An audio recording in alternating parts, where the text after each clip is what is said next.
ways, but I know you care. Bring it over to my plate. You don't know what you do. Your body like speaks to me. You don't know what you do. And we're back again, Real Estate War Stories. I am your host, Felicia, aka your favorite home agent. Do not forget to like and subscribe to my channel. I am so excited for my next guest. I have with me Chris. Chris, if you can go ahead and introduce yourself. Where do you work? How long have you been in the business? Hey everyone, my name's Chris. I'm a mortgage banker at Cardinal Financial. I'm in the business going on about 2 years right now. Awesome. And what made you decide to get involved in mortgages? Why not become a real estate agent? Why not do a different career? Why'd you decide this? So I decided to do mortgages because during the pandemic I was working from home and had a lot of free time. I was working as an accountant, so I was working with numbers and stuff. I was getting my work done timely and I had time, so I was reading sales books, and mortgages, it's everything, you know, with sales and deals with numbers, so that's why I decided to move on with mortgages. Awesome. So I can't wait to hear your story, so I'm going to hand the mic over to you. What is your real estate war story? Oh man, my real estate war story, I think, like I told you before, this is about as close to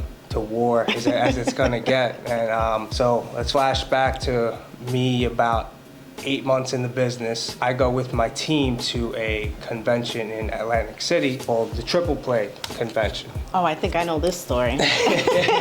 Yeah, so it's called the Triple Play Convention, but it was more like the WWE convention, to say the least. So we got there where we're going from, you know, party to party. That's kind of like what Triple Play is. You move around, you go to different hotels, parties as the night goes on, and we end up. Before you go on, just in case people don't know what Triple Play is, what is the point of the convention? It's like a real estate networking event. Real estate agents could go there and do their continuing education, and you know, a lot of banks go there, title companies, and just kind of promote themselves, and just it's supposed to be a big like networking thing. Gotcha. Okay, so you can continue on. You were going to different parties now. Yeah, so we were going to different parties, and we ended up in one at Harrah's, and you know, we're walking in. It's about probably like 4 or 5 of us people on my team. We go in, and you know, my branch manager, he's been in the business a long time, so a lot of people know who he is. When we got there, he starts getting approached, kind of like, "Hey, what are you doing here, man? You are, you know," it was because it was a party that like another bank was throwing, and they didn't want other loan officers there, but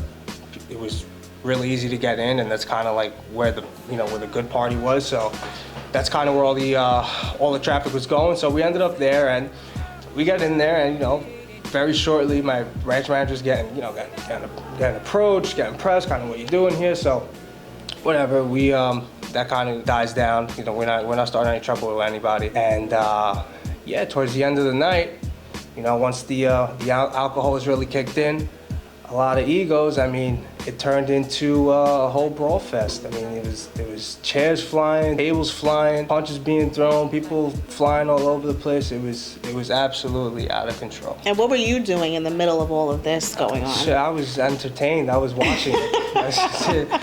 Staying out the way. Staying out the way, just watching. You know, it was a free WWE match. So like I mentioned, it was my first few months in the business, and I'm like, yo, what kind of business did I get myself into? But you know, that was just kind of like an outlier situation.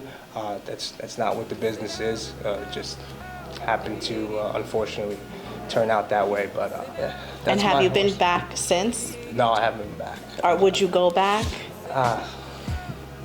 I'm going for the next couple of years. I'm good on the Triple Play. So it was an experience, and you see other mortgage professionals that are not so professional after all. Yeah. So, well, I appreciate you sharing that war story. If there is any advice that you want to give to our listeners as far as the business is concerned, maybe something that would have helped you when you first started, or just help in general for whoever's listening, any kind of advice you want to give? Well, I guess first towards like people that are looking to become homeowners, kind of get in touch with a licensed mortgage banker or a realtor like Felicia as soon as possible. Even if you don't think you're ready, just get in contact with them, kind of let them know where you're currently at and where you want to be, so at least you can know the options that are out there available, because there's a lot of myths out there, unfortunately, and the only real way you'll know for sure is by talking to professionals like myself or Felicia that are in the business and kind of do this every day. For someone getting into the business as a loan officer, I would say get your contact list ready and just start smiling and dialing every single number you have on your phone. Really work your sphere of influence to the max and get out there. Get out there, go to open houses, go to events, network, and be professional. Don't get into any brawls.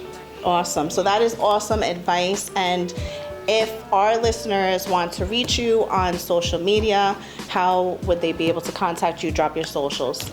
My IG is Mortgage Funding Chris. Reach out to Chris. He's very knowledgeable. If you have any questions about the business or just mortgages in general, every time I call him, he's always telling me he's smiling and dialing, so that is a fact. Thank you guys so much for listening. Do not forget to like and subscribe. Again, I am your host, Felicia, aka your favorite home agent, and I will see you guys on the next one.